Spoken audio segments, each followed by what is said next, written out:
Assalamualaikum warahmatullahi wabarakatuh. Sahabatku semua, selamat datang di kelas eksklusif luarsekolah.com. Apa kabar Anda hari ini? Semoga hari ini dan seterusnya Anda semakin luar biasa dan bahkan bertambah sukses ke depannya. Hari ini saya bisa berdiri di hadapan Anda sebagai pembicara. Namun kita tidak tahu 5 tahun atau 10 tahun ke depan Anda akan bersama-sama saya. Kita bersama-sama membangun negeri ini ya. Dan karena itu sahabatku semua, kalau kita berbicara tentang membangun negeri, tentu apa yang terfikirkan oleh Anda, apa yang kebayang oleh Anda, mungkin kebanyakan di antara kita terfikirkan, oke, perlu belajar banyak, kemudian mendapatkan cum laude yang bagus, mendapatkan nilai setinggi-tingginya, kemudian kerja dan juga sukses, bisa membangun negara, mungkin seperti itu. Sahabatku semua, saya ada sebuah kisah, yang mana kisah ini terjadi sekitar 100 tahun silam, ratusan tahun silam. Jadi ada seseorang yang sangat-sangat pintar, seseorang yang sangat-sangat cerdas. Seseorang ini memiliki IQ di antara 250 sampai 300. Jelas sekali orang ini memiliki IQ yang lebih tinggi dibandingkan Einstein dan Isaac Newton. Dan sahabatku semua, bahkan beliau itu di usia yang 11 tahun, beliau menjadi mahasiswa termuda di Universitas Harvard. Wow, dahsyat kan? Dan lebih luar biasanya lagi sahabatku semua, beliau kemudian lulus dengan predikat cum laude di usianya yang 16 tahun. Nah, namun sahabatku semua, pernahkah Anda mendengar nama William James Sidis? Karena orang ini ya beliau gitu. Kalau misalkan kita jadikan sebuah kecerdasan itu sebagai patokan keberhasilan dan kesuksesan hidup seseorang, sejatinya William James Sidis harusnya lebih terkenal daripada Albert Einstein atau Isaac Newton kan? Betul? Namun kenapa ternyata beliau kok tidak terdengar gitu? Tidak terlalu terdengar, atau mungkin boleh jadi sebagian daripada Anda mungkin baru mendengar nama William James Sidis itu mungkin baru sekarang. Kenapa seperti demikian?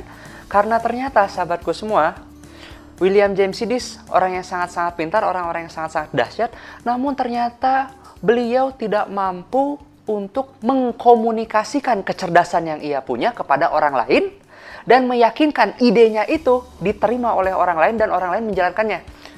Jadi itu yang menjadi pembeda antara William James Sidis dan seperti Isaac Newton dan atau Albert Einstein gitu ya. Mereka memang sama-sama pintar, namun ternyata Albert Einstein dan Isaac Newton itu kecerdasannya bisa dibagikan.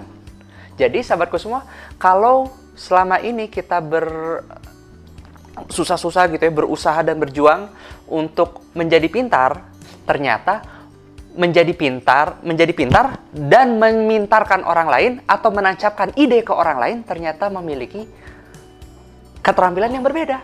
Jadi sahabatku semua, kalau kita berbicara tentang membangun negeri, menjadi cerdas ternyata cukup nggak? Ternyata belum tentu cukup, sahabatku semua. Kecerdasan kita, bagaimana sekarang caranya agar ide-ide yang kita punya, ide-ide brilian yang Anda punya, itu bisa ditancapkan di orang lain dan orang lain manggut-manggut dan setuju. Nah, kalau memang maunya seperti ini, kalau memang maunya Anda seperti ini, sahabatku semua, maka penting untuk Anda untuk membangun sebuah keterampilan yang tidak hanya Anda tahu saja, namun juga Anda mampu untuk mempraktekannya, Anda juga mampu untuk melakukannya, sebuah keterampilan untuk menjalin hubungan dengan orang-orang di sekitar Anda. Menjalin hubungan dengan keluarga terdekat Anda, dengan orang-orang di sekitar Anda, dan bahkan menjalin hubungan dengan orang-orang yang mungkin ketika Anda masuk ke sebuah komunitas, ke sebuah simposium, atau ke sebuah pesta, atau ke sebuah manapun itu, ke sebuah lingkungan baru, Anda bisa menjalin hubungan baru dengan orang baru tersebut. Dengan seperti itu, potensi Anda untuk menjadi jauh lebih sukses, itu bakal jadi jauh lebih terbuka, sahabatku semua. Bahkan ada sebuah data yang didapatkan dari Carnegie Institute, ini saya lihat dulu ya sedikit ya. Survei 10.000 orang sukses oleh Carnegie Institute disebutkan bahwa 85% yang hidupnya sukses karena mampu membina komunikasi dan membangun relasi yang baik dengan orang-orang di sekitarnya. Jadi sahabatku semua, cerdas saja cukup tidak? Ternyata belum tentu cukup. Jadi tinggal bagaimana caranya sekarang Anda cerdas, cerdasnya sudah dapat, dan yang paling penting Anda juga mampu untuk menjalin hubungan yang baik dengan orang-orang di sekitar Anda. Jadi selalu ikuti kelas-kelas selanjutnya, selalu ikuti materi-materi selanjutnya hanya di kelas eksklusif luarsekolah.com. Wassalamualaikum warahmatullahi wabarakatuh.